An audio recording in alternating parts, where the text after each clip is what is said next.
Today, the moon is in Pisces, reminding us that we are all one. So there's the illusion of separation, right? That we have that we're all different, we're all unique, and of course that's true. And of course we need to operate from that place. And a couple days ago, we had the Aquarius moon reminding us to be in our authenticity, right? Be true to our unique individual selves. Well, after that, moon in Aquarius, it shifts into Pisces, where it reminds us that we are all made of the same stuff. We are, in the end, we are all interconnected. We are all interdependent. We are connected in ways we can't even fathom. And that is what the Pisces moon reminds us of. So it's not just a matter of staying connected, right, to your own truth, which is wonderful.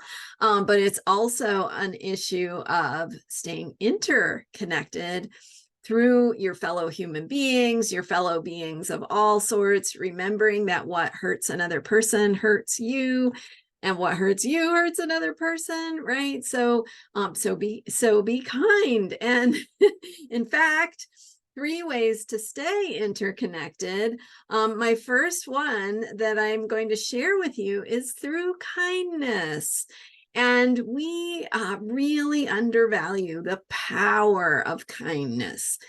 In this world, we feel like, if we operate from fear, from protectiveness, from feeling like we have to isolate or separate ourselves or be greedy about what we have, those things work in certain circumstances, and they work to a point, right? But ultimately, to transcend those limitations, we have to remember that what hurts one hurts another, and we really are interconnected. And so through the practice of kindness, we can not only make a positive impact on those around us, because who has not been the recipient of kindness? I mean, can you recall a time when someone was kind to you and what that felt like?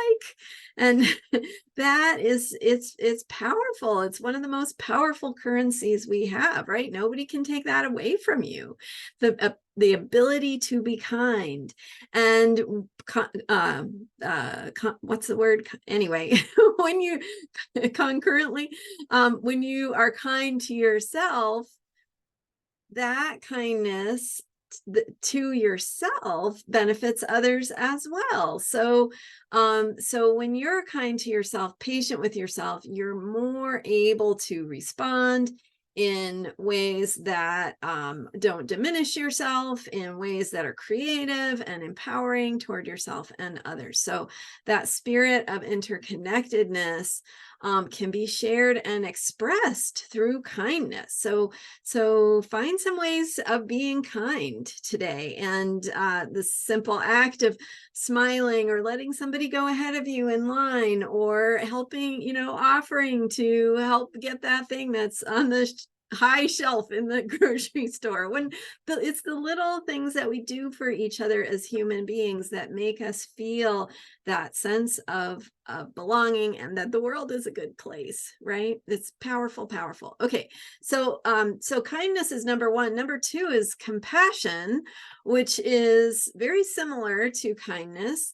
And the ability to be compassionate means the ability to recognize that even though you're okay, someone else may not be okay, and vice versa. If you are not okay, someone else might be okay, and that doesn't mean there's something wrong with you. It just means that you're the one in need of compassion in that moment, and maybe it's from yourself. Maybe a little self-forgiveness, a little patience and compassion for yourself, a little understanding about where you're at. So compassion, really, really powerful, recognizing that there is suffering in the world. It exists. We're doing our best, right, to do what we can to reduce that suffering in the world. And that's one of the ways that compassion expresses itself, is through the desire to make others happy, free, comfortable, have their needs met, feel safe. That is compassion. So practicing compassion helps us to stay interconnected, not just connected, but interconnected with our fellow beings. And then third on my list is connection. And that's just remembering that what you do affects another person. What another person does affects you. And so you can say, hey, I didn't like the way it felt when you said that.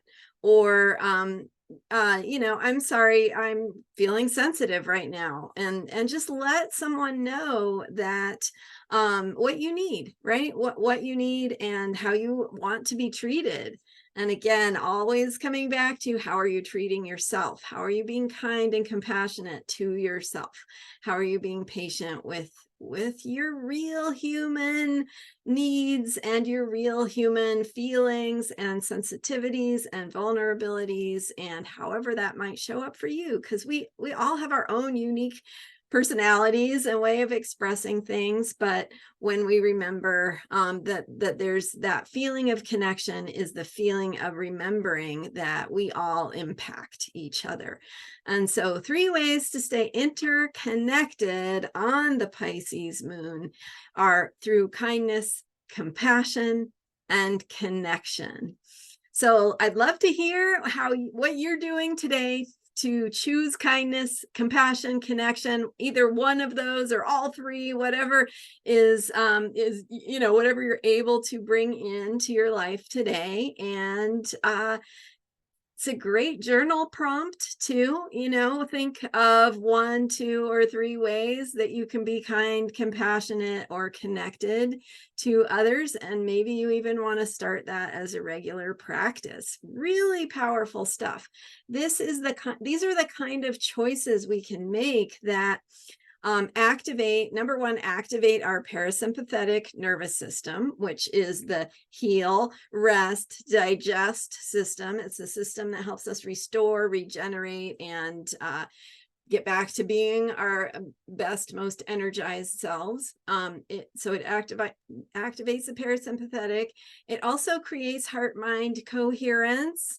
So the Heart Math Institute has done all these studies on how choosing positive emotions facilitates our well-being and our connection between our mind and our heart, and the magical and myriad ways that they communicate with each other, and just facilitates our ability to be happy, to be creative, to experience the things we want to experience, like joy and abundance and pleasure and freedom from pain, healing our bodies. And so these positive emotions create real results, real effects, and there are ways that we can practice them on purpose. So this Pisces moon today is a great time to connect with that, to implement or integrate some ways of staying interconnected. And of course, we are processing, digesting, integrating, and implementing what we learned at the Capricorn full moon early Monday morning of this week. And so last Sunday, I shared in depth on the meaning of the Capricorn full moon and what we're learning and processing through today's Pisces moon. And it was also in Pisces yesterday, and will continue tomorrow, passing by Neptune. So again, amplifying these transcendent energies and interconnected themes of interconnection, interwoven themes of interconnection.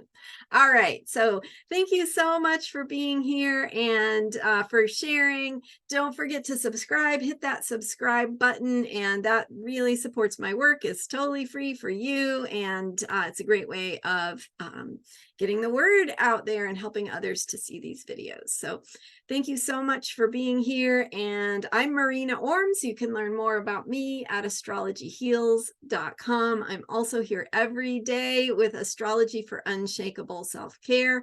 Check it out. Lots of videos here. There might be something that speaks to you from my playlist. So check it out. There's lots to explore about how astrology can help us in our happiness and our well-being and our wholeness, body, mind, emotion, and spirit. All right. Thanks for being here, and I'll see you next time. Bye for now.